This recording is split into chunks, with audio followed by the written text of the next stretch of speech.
On this edition of City Profile, we'll be talking with Richard Abraham. It's going to be a good one. Stay with us.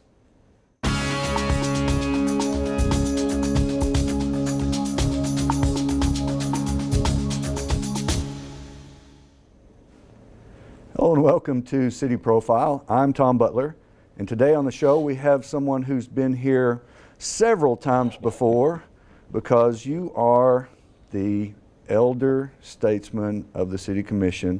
4 terms, 8 years. Mm-hmm.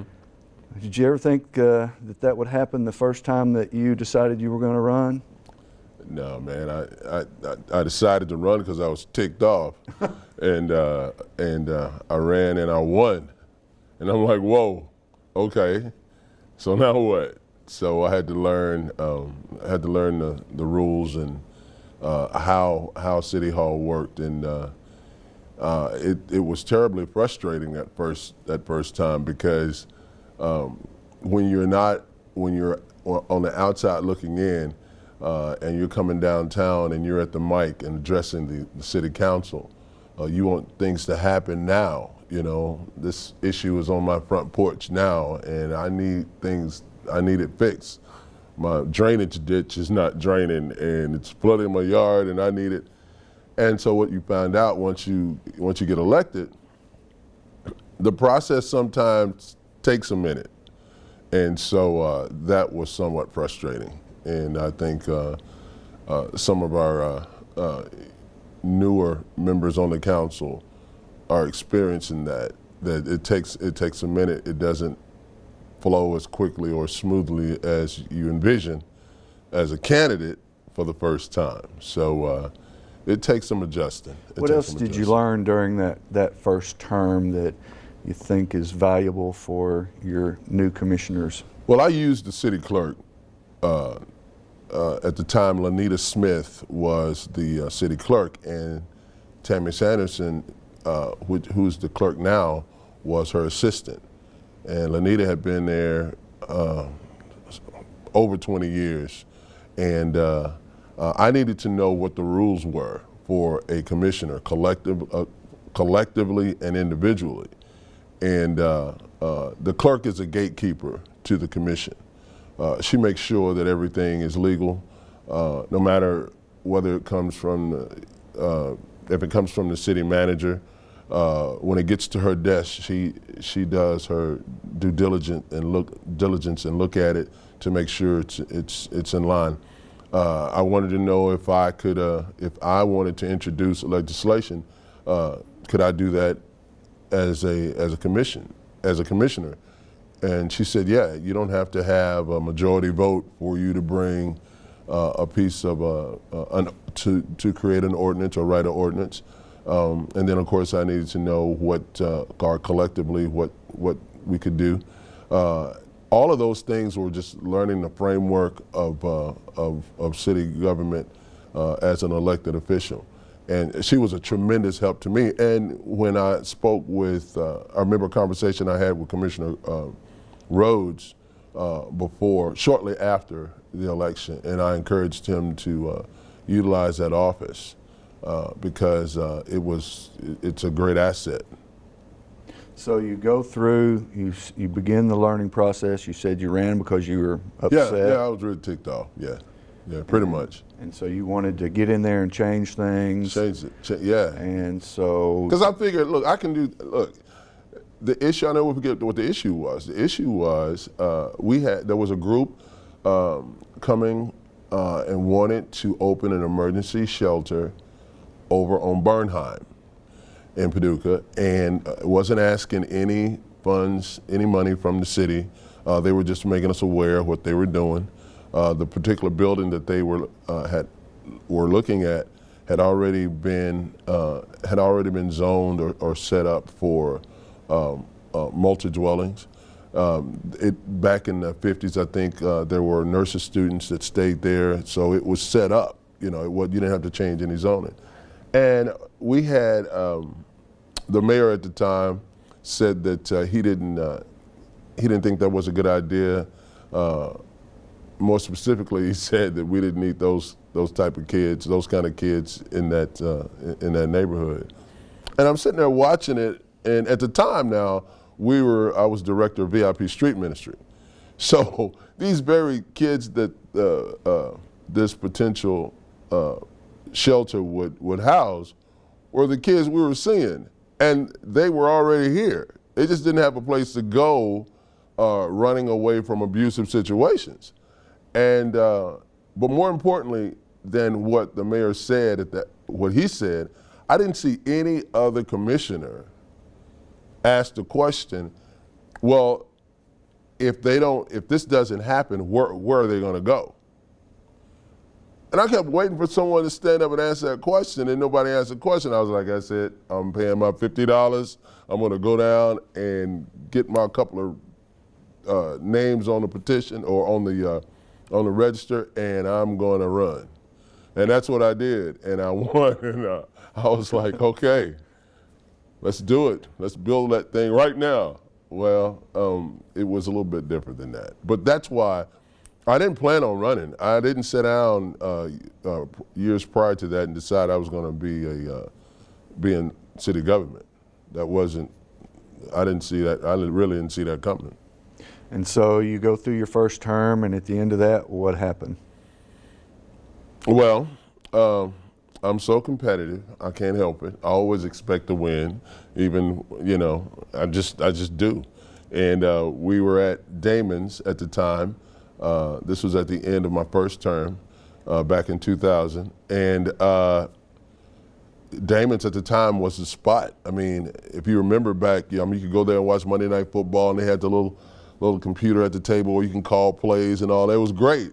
So I had a long table, just full of supporters, and right as the polls started to close, C.D. Bradley was covering city government at the time, and he had been down to the courthouse.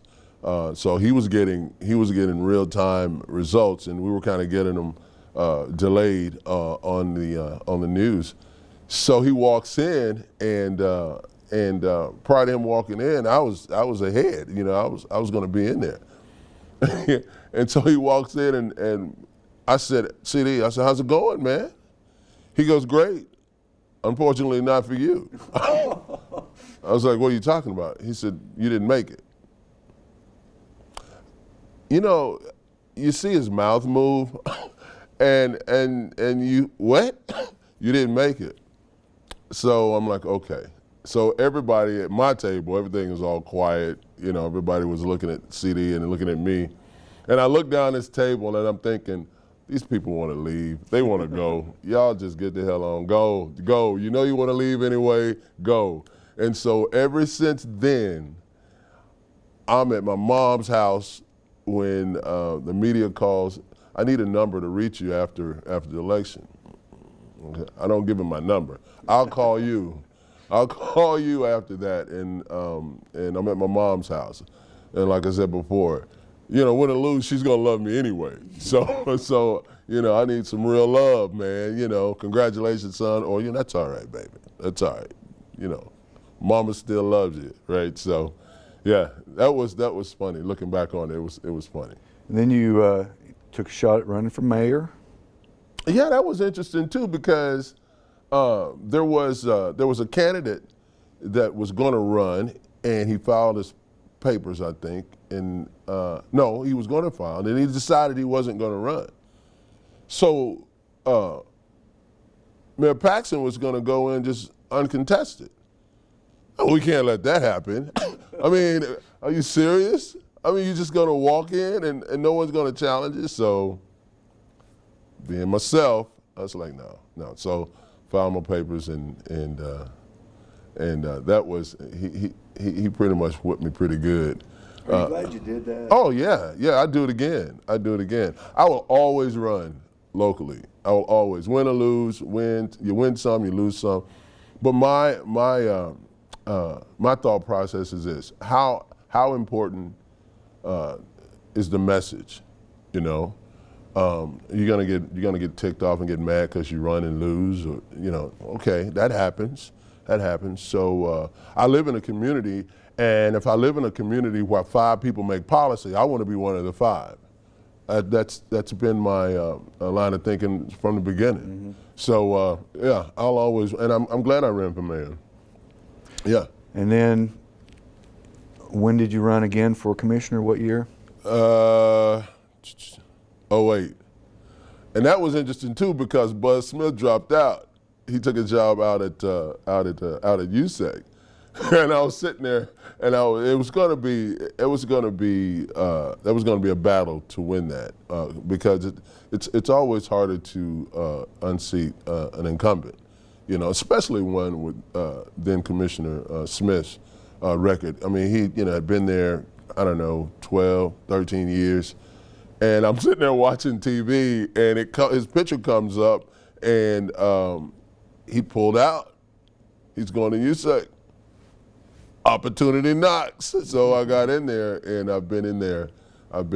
Fortunately, the folks of Paducah has trusted me enough to elect me since then. So what's the difference in the Richard Abraham that ran for your first term and then subsequently where you've been reelected now again? Right. Experience. There's nothing better than experience. Understanding, getting a better understanding of how people think. The process is what it is. That's what we have to work with. So when I have to make a decision, and I've learned this over just a period of time, I need information. I need accurate information. Department head, we have some great folks working at the city as department heads, and their job is to give us information based on whatever particular issue we're trying to decide on. And then, a commissioner can be as involved as he or she wants to be. And once you have that information, and you do some research on your own, and then you make a decision. I think we talked about this earlier, you have this change the world attitude when you first get elected, and then you realize that it doesn't move that quickly.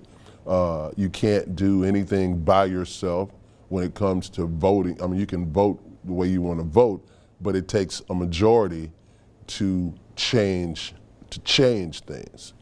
At the end of the day, if there's a policy on the table that's unjust and that policy doesn't change, then the citizenry suffers. So to make some true change, you have to change policy or create a policy that's fair and just. So I've learned a lot. Sometimes you're on the low end of that. You're the lone vote. That happens. And I've always been, I've never had a problem with that if I felt that what I was voting. For instance, when we opted to buy the land out of Sheehan Road, I thought that was an emotional purchase. I felt that when we decided to go it alone and purchase the property, where before the group, the soccer enthusiast group, had talked about raising the money to purchase the property and then we would develop it in stages, I felt that was the way to go. But those funds were slowly trickling in, and the majority of the commission felt that we should go on and purchase the property and then develop it in stages. Well, when we did that, that really took the initiative away from the soccer folks to raise money, I felt, and it didn't happen, and so I didn't vote for that, and we ended up selling it a few weeks ago. I got a lot of the money back, but we did take a loss on that, and those things happen, and you don't point fingers and say I told you so and things like that. Folks know, they can read, and they'll know what's going on because they've been following the story. So yeah, so it's been an experience, man, and I wouldn't trade it for anything. What's been your toughest vote? Toughest vote. You know, back in 2000, it was I don't know if you remember it, man, but I do remember. the ratings on Paducah City Commission meetings back then would rival any kind of hit TV, sitcom, whatever. It was something all the time, an issue. I remember there was, I guess one of the toughest votes, we had a police officer one time, rookie police officer, there was an issue with him pulling his weapon out, not all the way out, but just pulling it and looking at to make sure there was a round in the chamber or something like that. So he got a memo from from then police chief that he was terminated. And we got a copy of that fax that he was terminated from our city manager. And then that memo was sent over to personnel, and then it was sent to finance, and then things had just kind of stopped for the guy. And I'm looking at that, I'm thinking, when did we vote on that? When did we vote that the guy was terminated? Because last time I checked, in our form of government, the only thing department heads can do is make recommendations to the city manager, and the city manager comes and makes a recommendation to the body. That didn't happen. So to fast forward that thing, that night, the commission chamber was packed. Last night was nothing. I mean, it was standing room only. You know, folks with signs. I mean, it was crazy. And the majority, 90% of that crowd was African American. So myself and Robert Coleman, that was the first time in Paducah City, in the city history, that there were two African Americans on the council at the same time. So we were back there, and I don't remember exactly how the conversation went, but something happened, and Commissioner Coleman, who never is always like, solid, he was irritated at some things that were going on back there, and he left. Whoa. he walks out. So I'm back there, new guy, and I'm thinking, what do they think that's going on back here? And I had done some research, though, and talked to some of the other officers about this rookie. And my decision, so the vote was, whether to terminate this rookie or not. And I voted to do that. Not because of what the police chief recommended, but because I had talked to some of the other officers, and the young man was just afraid of the job, and you can't be afraid of the job. But when they, alphabetically, since I've been in school, it was Sarah Abel and then me. Well, Sarah wasn't in the room, so it was Commissioner Abraham, how you vote? And man, you can see my shirt moving, boom, boom, boom. It was. I knew why I was doing it, but that perception may have been a little different, may have been perceived a little different. But it was the right decision, and so that was that. Nothing's really come close to that. That was kind of rough. Yeah, did you take any heat from your constituents? Oh yeah. And see, here's the thing. I don't know how many of our constituents out there actually come, goes by the commissioner's house and knock on the door and talk. I'm sure there's some. But I live in the same neighborhood that I grew up in, basically, within 2 blocks. Man, my door gets rapped on a lot. What are you doing, man? Hey, what are you doing? And you break it down to them and you talk to them about it. It's like, so, yeah, I'm out mowing the yard, man. Guys will pull up in the truck thinking, okay, this is over. I'm not going to finish this yard. And Cindy's in the house going, oh, my gosh, dude, you're never going to get this yard mowed. But, yeah, it's been, I had quite a few phone calls about that one. Yeah, what's going on now in the city that is important to you and that you want to see through and things like that? Well, we're trying to get this hotel, man, and it's everybody agrees that we need a downtown hotel. The businesses downtown really benefits when we have a hotel alongside the convention center. The taxpayers has invested so much money in that convention center, and we need a hotel there. That together, the hotel with the convention center, then it puts us on track to lure large conventions. Usually, any city you go to, you got a hotel, you got a convention center. They're kind of right there together. It gives you an opportunity to be a major player and land in some high profile conventions. But again, there's a process. It's one of those deals where, if the developer needs 10 pieces to fall together and they got 9.5, it's not happening. So we're working through that. Hopefully we got something in the pipeline that's can show some fruit here before too long. I think a lot of folks would be just like, okay, finally, the executive end is like, it's like we got this big curse down on the riverfront, man.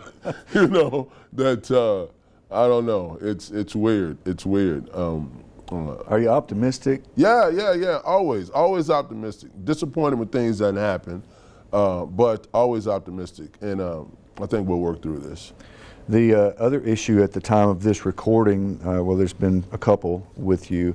At the last city commission meeting, there was a pretty big controversy regarding the murals. Yeah. And maybe, I don't know if people that aren't intimately involved understand what really went on with that, or you want to give us a quick overview of that? Yeah, the other thing about what you ask about what you've learned after serving, it's interesting because there are certain things that you wouldn't really think you wouldn't have any interest in learning more about, let's say, art and murals and the upkeep and the maintenance and the VERA law of 1990 that Congress passed, protecting the artists and their original work and who can work on it and who can't, and how I can work on my own piece, but I can't really transfer that obligation out. All of those things I didn't have any idea about, but I do now. I do now, and basically, what we heard from the art community here in the city was that the Daffin murals that's downtown, that is in need of periodical maintenance. They didn't have a problem with him doing the maintenance because that's his original work. The problem potentially would have been if he had not done the work himself. And I think that's where all the folks came to, an email is about like that, a line. Well, I had like this many on my city email, and it was all petitions signed by various artists letting us know that they were in favor of that. They were in favor if he wanted to come down and do the work himself. Every artist understood that. First, that's your work. Do the work on your own piece. And so that's what we decided at that meeting, was to accept his proposal to come down and do the work on his mural. And everybody went home happy, man. Because that could have got tight. That could have got ugly real quick, Yeah, you've been in a few of those situations where. But I must say this: we had a local artist that submitted a proposal to do the work, and had not that local artist, presented that proposal, we never would have had the conversation that we had leading up to that decision we made.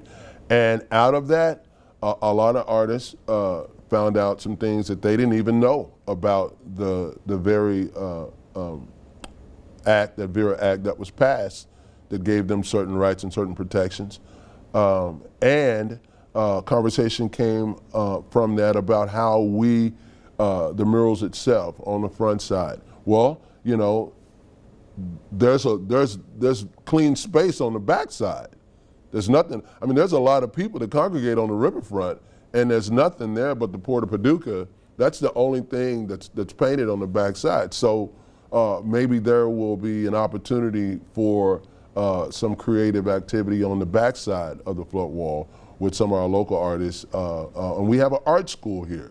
You know, that outside, I've learned that outside murals, of course, is a different type of undertaking. The paint has to be a certain type of substance to withstand the elements and all of that. So that was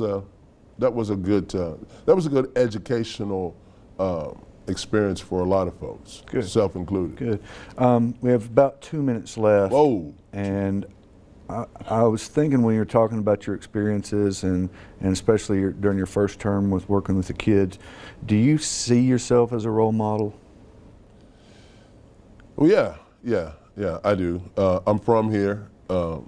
Since '72, I've been here, and haven't done everything perfect, but I'm human, so you know I'm going to make mistakes. I try to be conscious of that. So when I'm addressing, whether it's you or a kid on the street, or I'm out and one of my buddies from high school, I try to be me. And I've been a pretty decent guy, you know. My granddaddy used to say, "Never apologize for being you." So this is who I am, and I guess I am. I was a role model for my kids, you know. So I do, and I don't shy away from that.